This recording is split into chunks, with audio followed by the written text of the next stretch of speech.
Good morning. मैं सीमा मीना, सहायक आचार्य इतिहास, राजकीय स्नातकोत्तर कन्या महाविद्यालय चित्तौड़गढ़ के प्रतियोगिता दक्षता कार्यक्रम में आप सभी छात्राओं का बहुत बहुत स्वागत करती हूं और उम्मीद करती हूं कि आप सभी इस प्रतियोगिता दक्षता कार्यक्रम का लाभ उठाकर प्रतियोगी परीक्षाओं में उच्च स्थान प्राप्त करेंगे। आज हम यादव राजवंश का अध्ययन करेंगे, जिसके अंतर्गत जैसलमेर का भाटी वंश और करौली के यदुवंश के विषय में पढ़ेंगे। जैसलमेर के राजवंश की उत्पत्ति चंद्रवंशीय यादवों की भाटी शाखा से मानी जाती है। ये स्वयं को श्री कृष्ण के वंशज मानते हैं। यादवों के एक वंशज भट्टी ने 285 ईस्वी में भटनेर के किले का निर्माण कर वहां अपना राज्य स्थापित किया। इसी के वंशज भाटी कहलाने लगे। भाटी के वंशज मंगलराव ने तनौट में भाटी वंश की दूसरी राजधानी स्थापित की। देवराज भाटी ने लोद्रवा को पंवार शासकों से छीनकर नई राजधानी बनाई। दंत कथाओं, ख्यातों एवं वंशावलियों के आधार पर भट्टी वंश के मुख्य प्रवर्तकों में रज और गज का नाम आता है, जो पंजाब में 6ठी शताब्दी में शासक थे। जो लोग विक्रम संवत 808 ईस्वी के लगभग राजस्थान में पंजाब से आकर वल्लमाड़ के मरुस्थलीय भाग में सुरक्षा की दृष्टि से आकर बस गए थे। हमें भाटियों के संबंध में लोद्रवा से शिलालेख 1157 ईस्वी का मिला है, जिसमें भाटी राजाओं के नाम और उनके संबंध में कुछ वर्णन मिलता है। भाटियों का व्यवस्थित इतिहास विजयराज चूड़ला देवी से चूड़ प्राप्त होने के कारण से आरंभ होता है। इसका समय 1165 ईस्वी के आसपास का है। उसमें परम भट्टारक महाराजाधिराज परमेश्वर की उपाधि धारण की। विजयराज के बाद भोज राजा बना। जैसल जो इसके बाद राजा बना, उसने लोद्रवा को आरक्षित स्थान समझकर किसी दूसरी प्राकृतिक सुरक्षा की सुविधा के स्थान पर राजधानी बनाई और वह स्थान उसके नाम से जैसलमेर कहलाया। 12वीं शताब्दी तक उन्होंने तनौट, देरावल, लोद्रवा और जैसलमेर में अपनी बस्तियां स्थापित कर ली। जैसल ने जैसलमेर दुर्ग का निर्माण करवाया। शालीवाहन ने 1187 ईस्वी के आसपास इसे पूर्ण करवाया।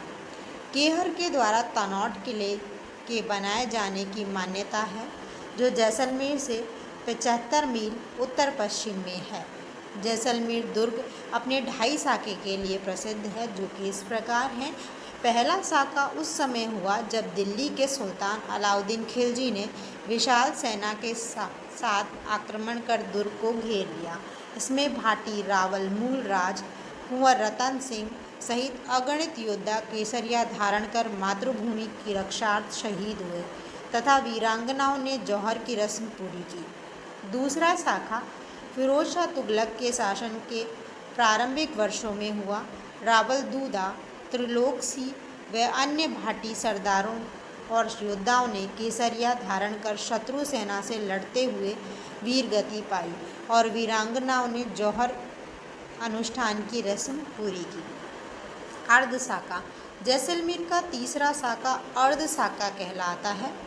अर्ध साका उसे कहते हैं जब केसरिया तो होता है लेकिन जौहर नहीं हो पाता। अर्ध साका रावलूणकरण के समय 1550 में ईस्वी में संपन्न हुआ।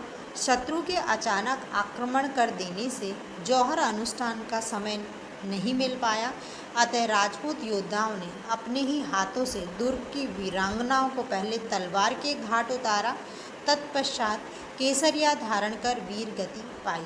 इस प्रकार यहाँ केसरिया तो हुआ किंतु जौहर संपन्न नहीं हो पाया, इसीलिए यह अर्ध साका कहलाया। यहाँ के परवर्ती शासक हर्राज ने अकबर के नागौर दरबार में मुगल अधीनता स्वीकार कर अपनी पुत्री का विवाह अकबर से किया। औरंगजेब के समय यहाँ का शासन महारावत अमर सिंह के हाथों में था, जो अमरकोस नाला बनाकर सिंधु नदी अपने राज्य में लाए थे।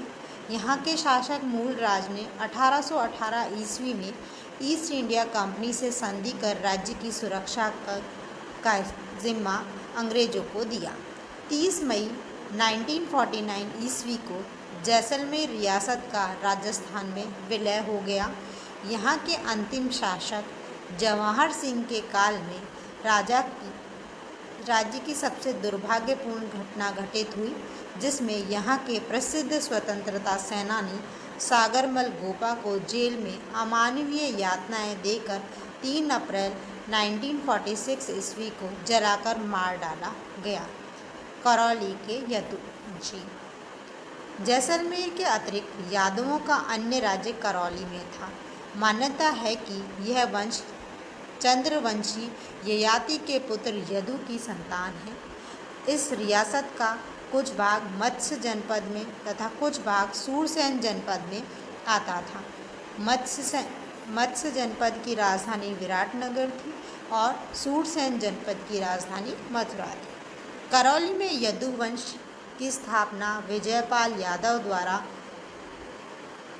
1040 ईस्वी में की गई। यहाँ के शासक विजयपाल ने तिमनगढ़ का दुर्ग बनवाया।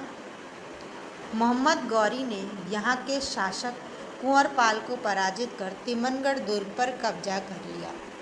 1327 ईस्वी में अर्जुनपाल यादव ने तिमनगढ़ मुसलमानों से छीनकर यहाँ पुनः यादवों का राज्य स्थापित किया। उसके द्वारा 1348 ईस्वी में कल्याणपुर नगर बसाया गया, जो अब करौली के नाम से जाना जाता है। धर्मपाल द्वितीय ने 1650 ईस्वी में करौली को अपनी राजधानी बनाया। करौली नरेश ने 1817 ईस्वी में ब्रिटिश सरकार से संधि कर ली तथा करौली अंग्रेजों के संरक्षण में आ गया। सन 1857 ईस्वी में स्वतंत्रता आंदोलन में कोटा महाराव को विद्रोहियों के कब्जों से मुक्त कराने हेतु करौली राज्य की सेना भेजी गई थी। स्वतंत्रता के पश्चात करौली रियासत मत्स्य संघ में शामिल हो गई और अंततः राजस्थान का भाग बनी। धन्यवाद।